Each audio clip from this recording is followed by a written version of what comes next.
오늘 시편 40편 1절부터 3절까지의 말씀을 가지고 건지시는 하나님이라는 제목으로 하나님 말씀을 함께 묵상합니다.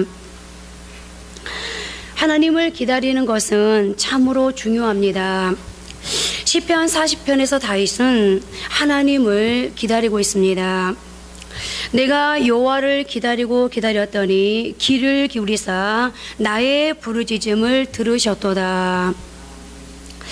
내가 여호와를 기다리고 기다렸더니, 여기서 반복적으로 기다림을 표현한 것은 다윗의 하나님 기다리는 마음이 아주 간절하다는 것을 의미합니다. 그는 기다리면서 하나님께 부르짖어 기도했습니다. 그리고 하나님은 그런 그의 기도를 들으셨는데, 여기서 귀를 기울이사라는 표현은 몸을 굽혀 상대에게 가까이 나아가는 것을 의미합니다. 우리가 간절히 기도하면 하나님이 몸을 굽혀 우리에게 가까이 오셔서 귀를 기울이시고 우리가 부르짖는 기도를 들으시는데, 오늘 다윗의 기도는 간절한 기도였습니다. 애절한 기도입니다. 그렇다면 다윗이 이토록 하나님을 간절히 기다리고 부르짖어 기도했던 까닭은 무엇일까요? 그것은 그가 공궁에 처해 있기 때문입니다. 다윗은 기가 막힐 웅덩이와 수렁에 빠져 있었습니다. 나를 기가 막힐 웅덩이와 수렁에서 끌어올리시고 내 발을 반석 위에 두사 내 걸음을 견고하게 하셨도다. 기가 막힐에 해당하는 히브리어 사원은 황폐케 하다라는 의미를 지닌 사동사에서 유래한 것으로 끔찍한, 소름 끼치는 이러한 뜻을 가지고 있습니다. 다윗은 지금 끔찍하고 소름 끼치는 상황에 처해 있는 것입니다. 그의 인생을 황폐하게 만들 수 있는 환경에 처해 있습니다. 그리고 웅덩이에 해당하는 히브리어 보르와 습지, 늪지대, 진창이라는 뜻을 지닌 수렁에 해당하는 히브리어 티트는 모두 다 인력으로는 도저히 빠져나올 수 없는 절망적인 순환의 상태를 상징하는 구체적인 표현입니다. 그러니까 다윗은 지금 기가 막힐 웅덩이, 수렁, 이 세 단어, 즉 사원과 보르와 티트를 연결시키심으로 자신이 처한 상태가 최악의 상황임을 강조하며 표현하고 있는 것입니다.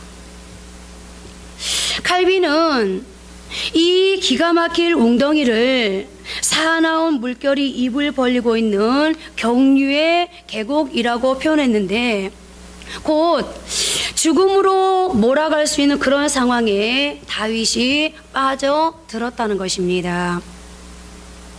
인간의 노력으로 스스로의 힘으로 빠져나올 수 있는 상황이 아닙니다. 누군가가 도와주어야만 하는 상황입니다.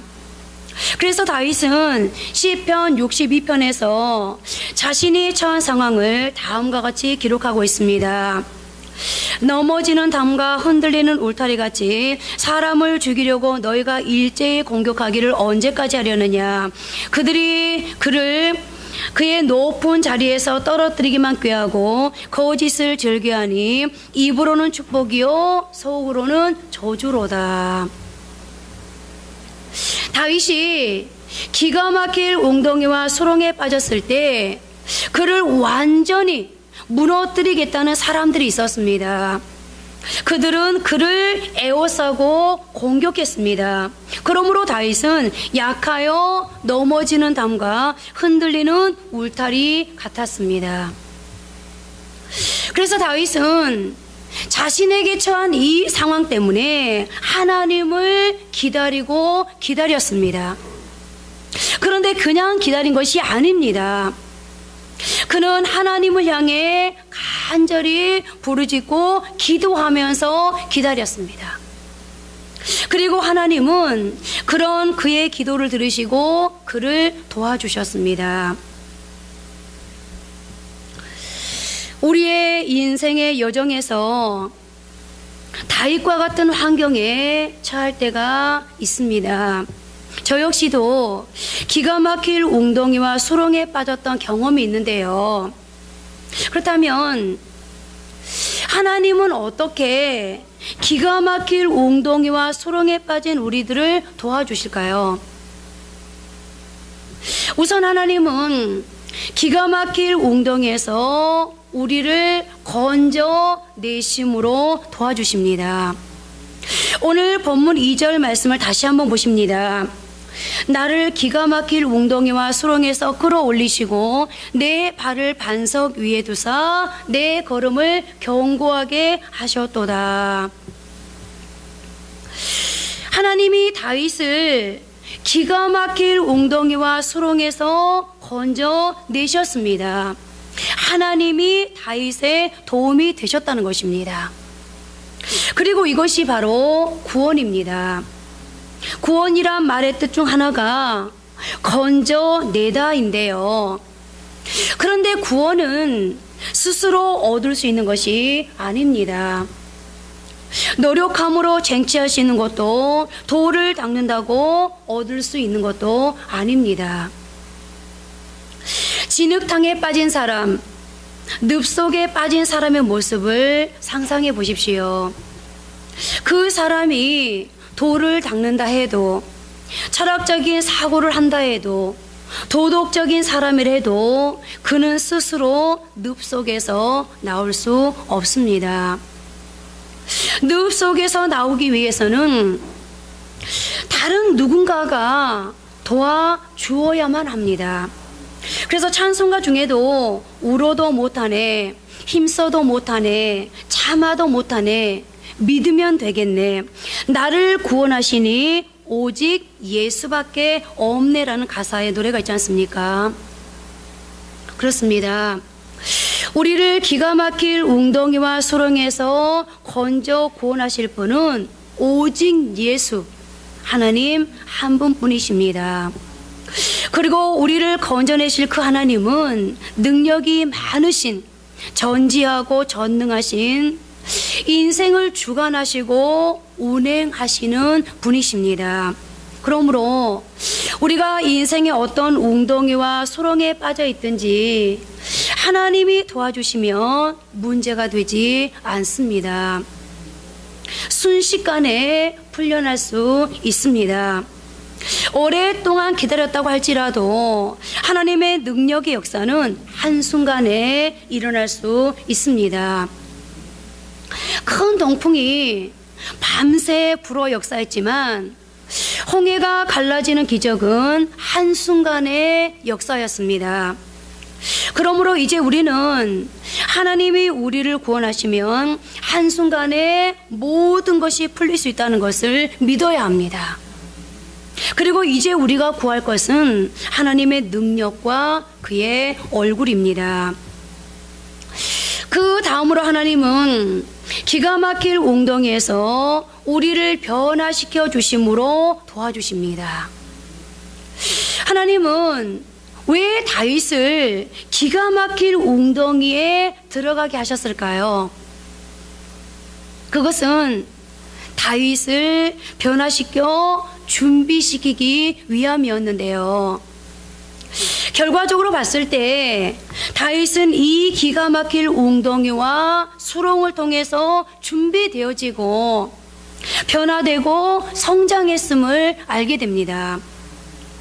목동이었던 그를 훌륭한 왕이 될 수 있도록 만든 것이 바로 이 기가 막힐 웅덩이와 수렁의 상황이었던 것입니다. 물론 다윗이 말하는 기가 막힐 웅덩이와 수렁이 그의 생애에 어떤 경험을 이어가고 있는지는 확실하지 않습니다. 어쩌면 그것은 사울의 추적일 수도 있고 그가 처했던 광야와 아둘람 굴일 수도 있습니다. 또는 아기스 왕 앞에서 미친 척을 해야만 했던 위기의 순간일 수도 있고, 압살롬의 반역의 사건 앞일 수도 있습니다. 중요한 것은 그가 처했던 기가 막힐 웅덩이와 수렁이 그를 변화시킨 장소였다는 것입니다. 그렇다면 다윗이 이 기가 막힐 웅덩이와 수렁에서 준비되어지고 변화되어지고 성장되어졌는데, 이 기가 막힐 웅덩이에서 다윗이 배운 교훈은 과연 무엇이었을까요? 오늘 다윗이 어떻게 준비되어지고 어떻게 변화되어지고 어떻게 성장되어지고 성숙되어져서 그가 비로소 이스라엘의 성군이 될 수 있었는지, 오고 오는 세대 속에서 수많은 사람들이 왜 다윗을 그토록 닮고 싶어 하는지, 하나님은 오늘 이 시대의 신앙생활하는 우리에게 왜 다윗을 닮으라고 말씀하고 계시는지 오늘 본문을 통해서 5가지로 살펴보도록 하겠습니다. 첫째는 젊은 날의 성공처럼 위험한 것이 없음을 오늘 다윗은 이 기가 막힐 웅덩이와 수렁에서 배우게 됩니다. 다윗은 목동으로 살던 어느 날 혜성처럼 등장해서 골리앗 장군을 쓰러뜨렸습니다. 그야말로 그는 갑자기 성공한 케이스입니다. 인기가 하늘을 치솟았습니다.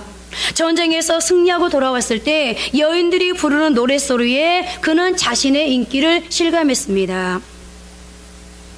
사무엘상 18장 7절은 그때 그 상황을 이렇게 증언하고 있습니다. 여인들이 뛰놀며 노래하이르되 사울이 죽인 자는 천천히요 다윗은 만만이로다 한지라.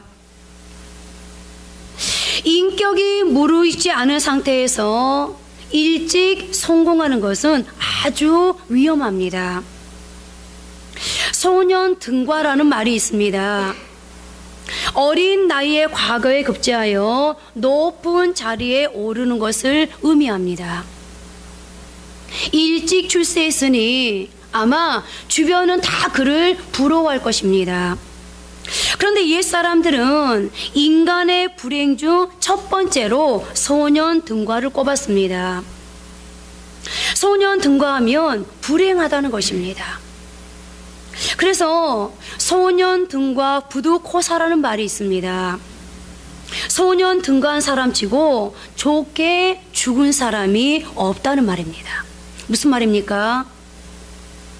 너무 일찍 출세하면 나태하고 교만해지기 쉽습니다. 그런 까닭에 더 이상 발전하지 못하게 됩니다. 오만함으로 적이 많아질 수 있습니다. 그러므로 결국 이른 출세가 불행의 근원이 된다는 것입니다. 오늘 다윗 역시 너무 일찍 성공하는 바람에 사울 왕이라는 적을 만나게 되었습니다. 사울 왕이 그를 질투하기 시작했고 그를 죽이려고 추적합니다. 사무엘상 18장 8절 9절 말씀입니다. 사울이 그 말에 조금 전에 제가 말씀드렸던 여인들이 뛰놀며 사울이 죽인 자는 천천히요 다윗은 만만이로다 그 말에 불쾌하여 심히 노하 이르되 다윗에게는 만만을 돌리고 내게는 천천만 돌리니 그가 더 얻을 것이 나라 말고 무엇이냐 하고 그날 후로 사울이 다윗을 주목하였더라. 여기서 주목하였다라는 그냥 지켜보았더라 그 말이 아니고 다윗을 죽이려고 주목하였더라 추적하였더라 그 말입니다. 그렇습니다. 하나님은 그가 너무 일찍 성공한 까닭에 직면할 수 있는 위험들을 아셨기에 그를 기가 막힐 웅덩이에 집어넣으셨습니다. 그리고 다윗은 그곳에서 겸손해졌습니다. 자신의 한계를 알게 되었습니다. 생명이 얼마나 소중한지 자기가 자신의 생명을 지켜가면서 자신의 생명을 연명해 가면서 사람을 그리고 사람의 생명을 깊이 이해할 수 있게 되었습니다. 둘째로 그는 하나님보다 앞서지 않는 것이 지혜임을 배웠습니다.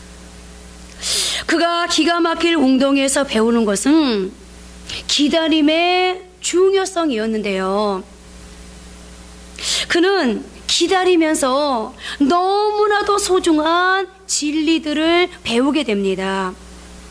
우선 그는 하나님이 자신에게 왕이 되도록 기름을 부으셨지만 하나님은 결코 서두르지 않으신다는 것을 배웠습니다. 여러분들도 아시다시피 다윗은 목동이었다가 하나님께서 부르셔서 하나님의 일방 통행에 의해서 왕이 되었습니다. 그리고 그때 나이가 그의 20세였습니다. 그런데 다윗이 남유다 헤브론에서 유다의 왕, 그러니까 하나님께서 애초에 다윗을 왕 삼기 위해서 기름 붓고 10년 후에야 비로소 그는 왕이 될 수 있었습니다. 그러니까 다윗의 10년의 세월은 그야말로 본문이 기록하고 있는 것처럼 기가 막힌 웅덩이와 수렁에서 헤매는, 광야에서 헤매는 그런 시간이었습니다.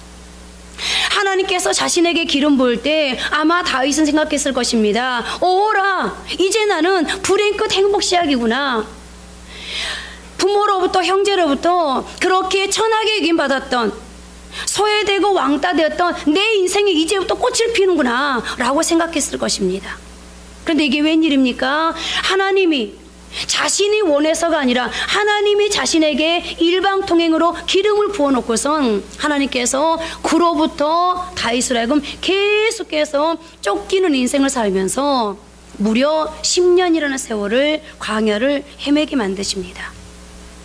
그래서 다윗은 이 기가 막힐 웅덩이와 수렁, 이 광야를 통해서 배웁니다. 아, 하나님이 일하시겠다고 하셨음에도 불구하고, 그럼에도 불구하고 그 약속이 때로는 금방, 속히, 빨리 이루어지지 않을 때도 있구나. 하나님은 때로 하나님의 일을 서두르지 않으시는구나 라는 진리를 배워갑니다. 그리고 그는 사울 왕이 하나님께로부터 버림받는 과정을 지켜보면서 사울의 문제점, 사울의 실패의 원인이 조급함에 있다는 것을 알게 되었습니다. 사울은 더디어 오는 사무엘을 기다리지 못하고 스스로 예배를 집도하면서 하나님보다는 백성을 두려워하고 하나님의 인정보다는 백성들의 인기에 집착하게 되었습니다. 그리고 그 결과는 하나님께 버림받는 것이었습니다. 또한 그는 사울 왕이 충동적인 성격으로 인해 하나님보다 앞서 행동을 하게 되고, 그러다 보니 하나님의 말씀에 불순종하게 되는 것을 보았습니다. 그리고 바로 그것이 하나님께 버림받는 안타까운 결과를 가져오게 되는 것을 보았습니다. 다윗은 지혜로운 사람입니다. 그는 사울 왕을 반문교사로 삼아 사울 왕의 실패에는 예배의 실패에서 왔다는 것을 배웠고, 그러므로 그는 무엇보다 예배에 집중하기로 작정했습니다.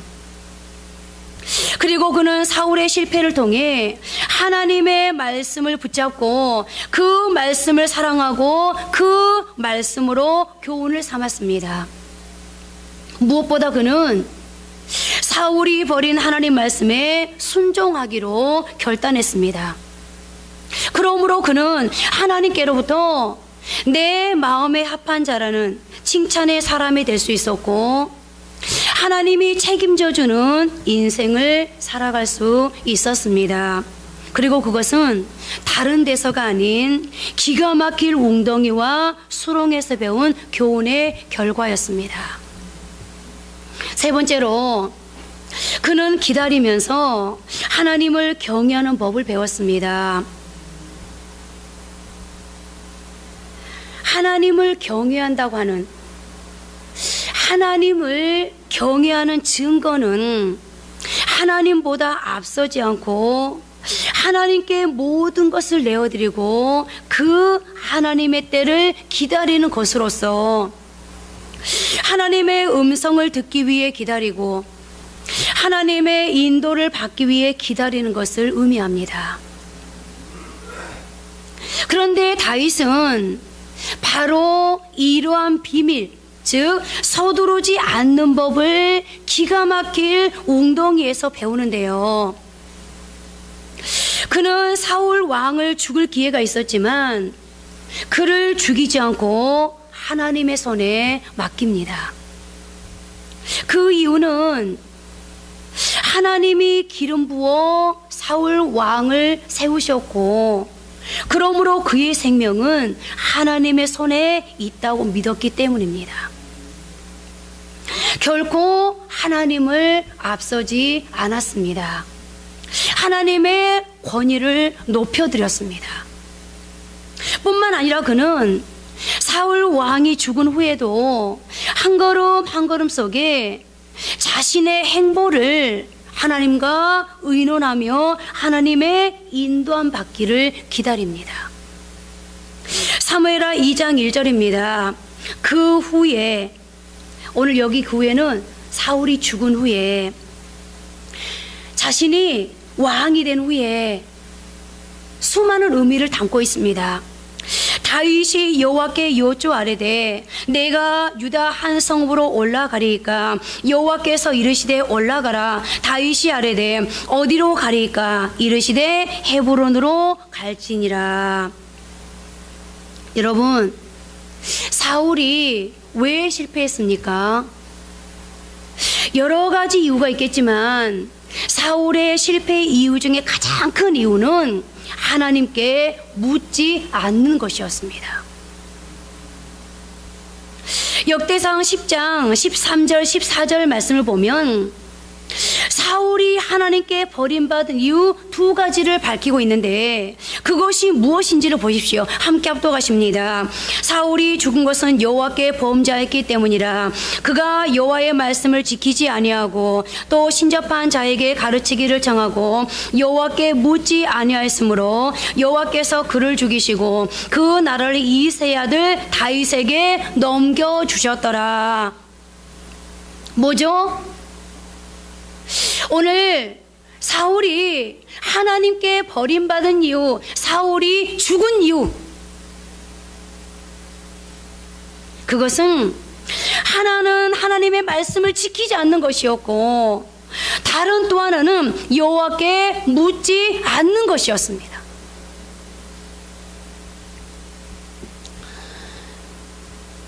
느헤미야는 바벨론의 포로로 잡혀간 사람으로서 포로로 잡혀갔지만 성공한 사람의 대표격인 사람이고 무너진 하나님의 성전을 재건한 역사에 참으로 위대한 사람입니다. 그런데 그런 느헤미야가 하나님의 성전을 재건하기 전에 그는 하나님의 성전을 재건하기 위해서 무턱대고 덤비지 않았습니다. 그는 4개월 동안을 하나님 앞에 금식하며 기도합니다. 하나님, 하나님의 성전이 이렇게 무너졌다고 그러는데, 하나님의 성전이 이렇게 황폐되었다고 그러는데, 하나님, 하나님의 성전이 바로 세워져야 그 성전에서 하나님의 백성들이 하나님을 예배하고 하나님을 제대로 예배해야 무너진 이스라엘이 다시 회복되지 않겠습니까?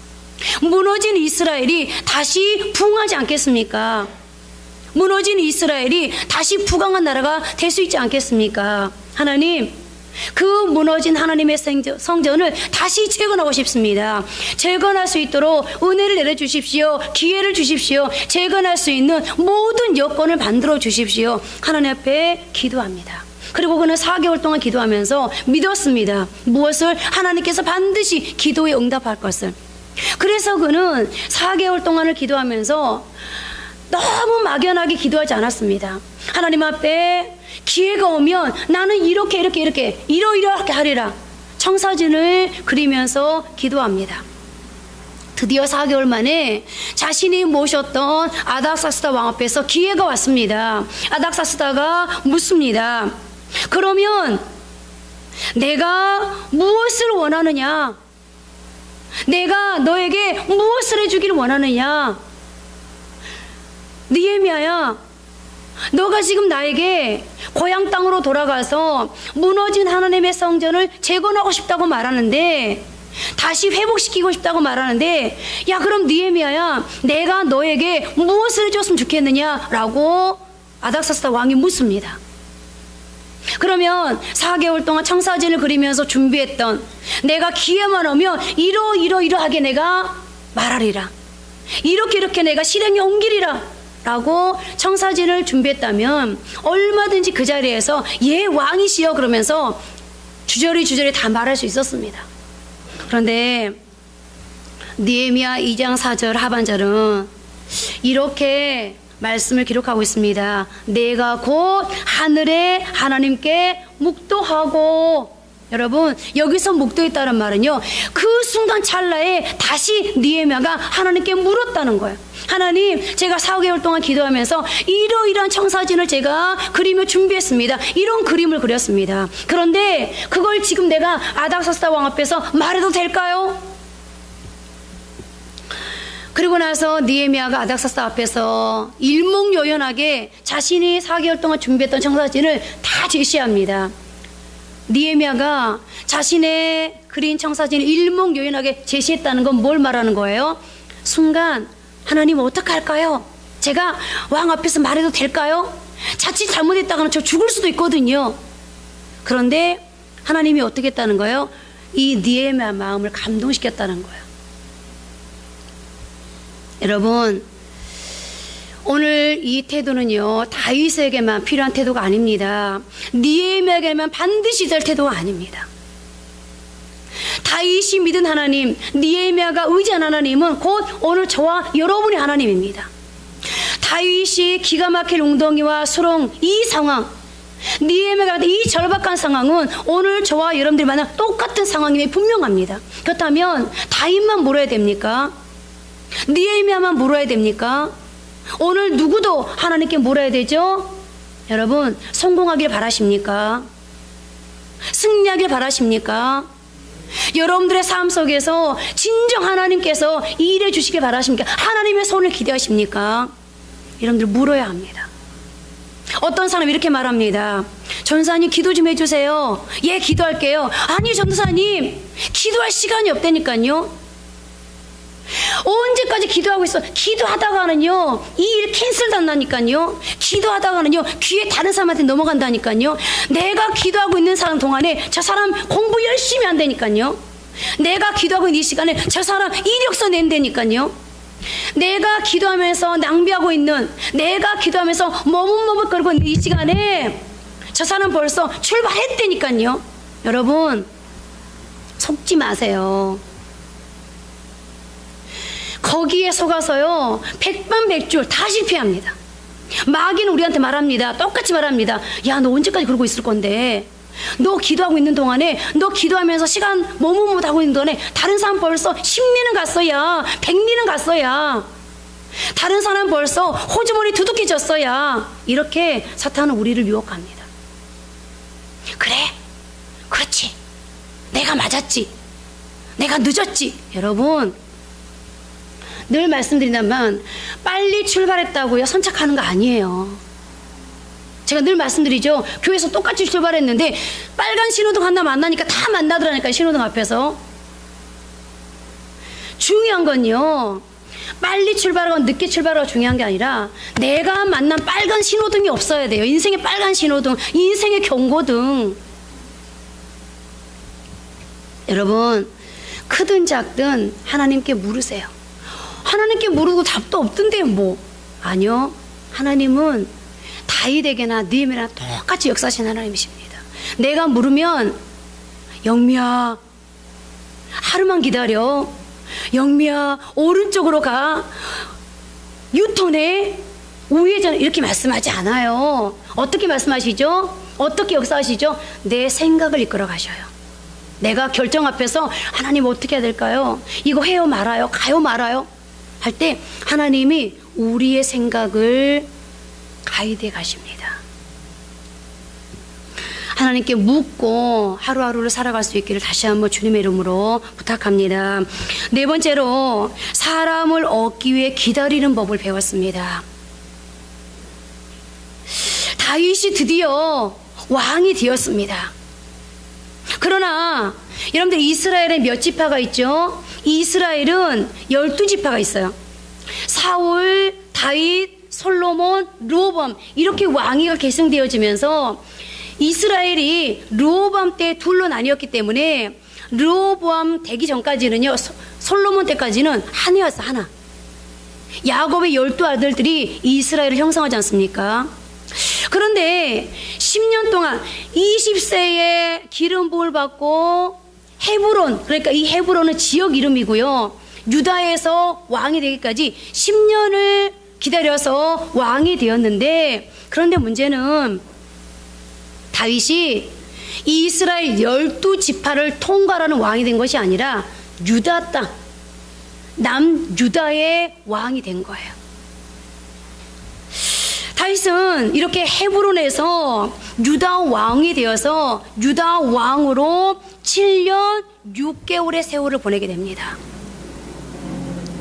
7년 6개월의 세월을 보내면서 사울의 족속이 돌아오기를 기다렸습니다. 여러분, 아무리 다윗이 왕이 되어서 정치를 잘한다고 해도요, 여러분 요즘 보세요.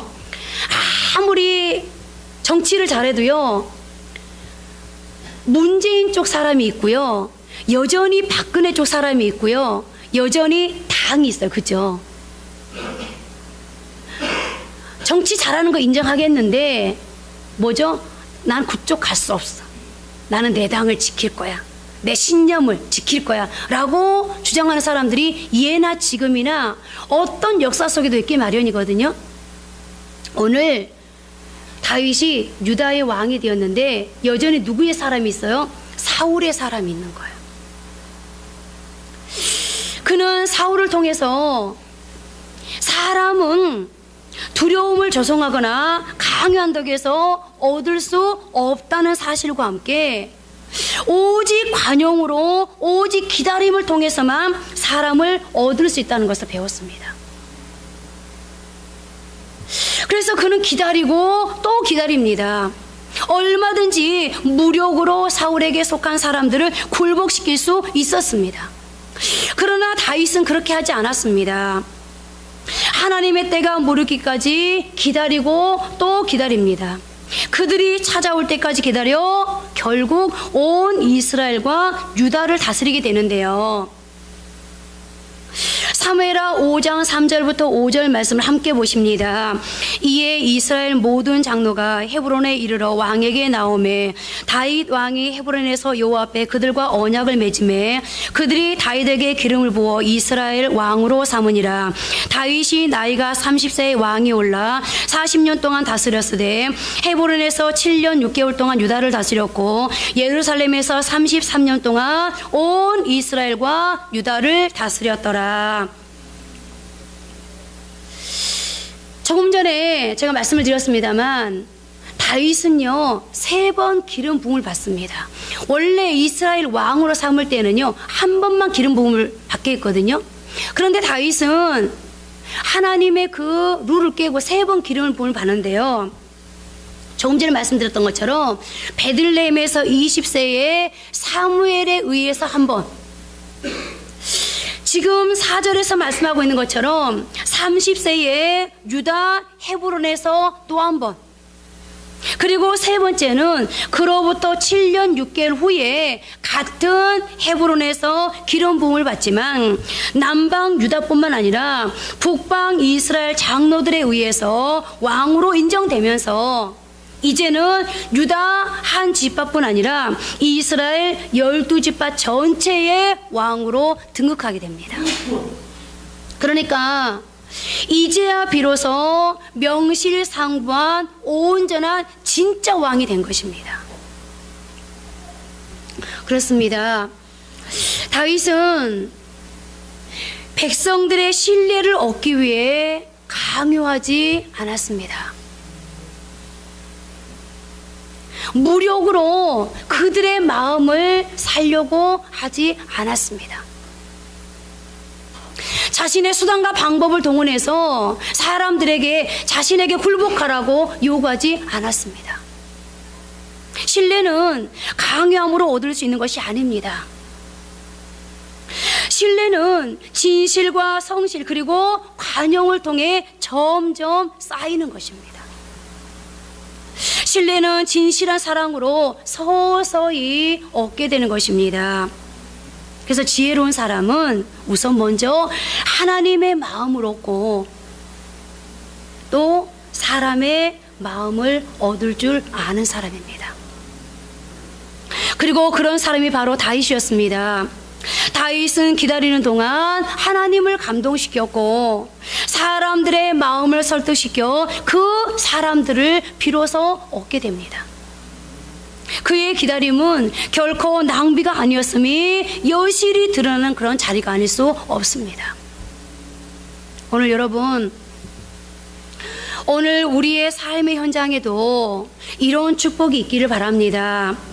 나로 인해 내가 비록 지금 뭔가 기다리고 있는 것 같고 기다리는 과정 속에서 기가 막힐 웅덩이와 소렁에 빠져 있는 것 같지만 그러나 그럼에도 불구하고 내가 하나님을 인정해드리고 하나님께 내 인생을 내드리면서 기다렸더니 그것으로 인하여서 하나님이 감동이 되어지고 더 나아가 사람들의 마음이 설득되어서 나의 삶의 현장을 동역하게 되어지는 축복. 그래서 하나님이 내 삶을 동역해주고 사람들이 내 삶을 동역해주는 축복. 이런 축복이 오늘 저와 여러분의 축복되어지기를 바랍니다. 마지막 5번째로 용서가 승리의 비결임을 배웠습니다. 하나님이 쓰신 사람들의 특징인 용서에 있습니다. 요셉을 보십시오. 그는 자신을 구덩이에 집어넣은 형제들을 용서했고 자신을 감옥에 집어넣었던 보디발과 그의 아내를 용서했습니다. 그가 은혜를 베풀었던 술 맡은 관원은 득세한 후에 그를 잊었습니다. 그래서 그는 2년 동안 감옥 생활을 계속해야만 했습니다. 그렇지만 요셉은 술 맡은 관원을 용서했습니다. 그야말로 요셉은 우리에게 진정한 승리는 용서에 있다는 것을 가르쳐준 사람입니다. 오늘 다윗 역시 자신을 기가 막힐 웅덩이와 수렁에 집어넣은 사울왕을 용서했습니다. 그가 유다 왕이 되었을 때는 그에게 굴복하지 않은 사람들을 용서했습니다. 아니, 용서했을 뿐만 아니라 오히려 축복을 베풀었습니다. 그야말로 다윗은 기가 막힐 웅덩이의 시간을 견디면서 큰 그릇으로 성장할 수 있었던 것인데요. 우리가 기가 막힐 웅덩이나 감옥에 갇히면 원한에 사로잡힐 수 있습니다. 시야가 좁아질 수 있습니다. 그런데 요셉과 다윗은 달랐습니다. 오히려 그들은 기가 막힐 웅덩이에서 하늘을 보았습니다. 상황을 보거나 사람을 보지 않았습니다. 하나님을 바라보았습니다. 밝은 미래를 전망했습니다. 물론 그것은 쉬운 일이 아니었을 것입니다. 인간의 유혹 가운데 복수에 대한 유혹만큼 무서운 것이 없다고 하지 않습니까? 그런데 다윗은 그것을 극복했습니다. 왕이 되었을 때 그는 사울의 집 사람들에게 은혜를 베푸는 것을 볼 수 있는데요. 이것이 바로 다윗의 아름다운 성품 아니겠습니까? 그런데 이것은 그냥 배워진 것이 아닙니다. 기가 막힐 웅덩이와 수렁에서 배워진 크기였습니다. 자, 이렇게 제가 5가지를 말씀을 드렸는데요. 이렇게 다윗이 기가 막힐 웅덩이와 수렁에서 젊은 날의 성공이 위험할 수 있다는 것을 배우고, 하나님보다 앞서지 않는 것이 진정한 지혜임을 배우고, 하나님을 경외하는 법을 배우고, 사람을 얻기 위해서는 기다려야 한다는 것을 배우고, 용서가 승리의 비결임을 배우고 났더니 그 후에 하나님이 어떻게 하십니까? 여러분들, 젊을수록 사람이요, 뭔가 이 과정을 좀 빨리 지나갔으면 좋겠다. 내가 이수해야 될 이 과정을 빨리 좀 이수하고 졸업장을 땄으면 좋겠다. 사람이 급해지거든요. 그런데 다윗이 기가 막힐 웅덩이와 소렁이 있으니까 여러분들 보세요. 다윗이 20세에 기름 부음을 받고 30세에 헤브론에서 유다 왕이 되고, 그리고 7년 6개월 동안 기다렸다가 또다시 이스라엘의 진짜 왕이 되기까지 몇 년이 걸렸죠? 맨날 사모님이 수학 잘하는 정수망 자매님 몇 년 걸렸죠? 더하기 잘하는 분 한 분 말해보세요. 몇 년이 걸렸어요? 17년 반이 걸렸죠. 이 17년 반 동안에 그가 5가지를 배웠어요. 그러니까 왕으로서, 진짜 이스라엘의 왕으로서 갖춰야 될 것들을 17년 반 동안에 이수한 거죠. 자, 이렇게 이수할 것을 이수하고 졸업장을 딱 땄더니, 졸업장을 뭘로 줬어요? 이스라엘이라고는 왕권으로 졸업장을 딱 주면서 이제 그걸 어떻게 합니까? 오늘 본문 말씀 2절 말씀 다시 한번 보십시오. 나를 기가 막힐 웅덩이와 수렁에서 끌어올리시고 내 발을 반석 위에 두사 내 걸음을 견고하게 하셨도다. 때가 참에 그를 반석 위에 세워 그 걸음을 견고케 해주십니다. 그리고 이것은 온전히 하나님이 하신 것입니다. 2절 말씀을 자세히 보십시오. 모두가 다 수동태입니다. 다윗 스스로가 기가 막힐 웅덩이와 수렁에서 나온 것이 아닙니다. 스스로 반석 위로 올라간 것이 아닙니다. 스스로 걸음을 견고케 한 것이 아닙니다. 모두 다 하나님이 하신 것입니다. 하나님이 그를 넓은 곳으로 인도하셨습니다. 그래서 그는 시편 18편 19절에서 이렇게 드디어 고백합니다. 함께 합독하십니다. 나를 넓은 곳으로 인도하시고 나를 기뻐하심으로 나를 구원하셨도다.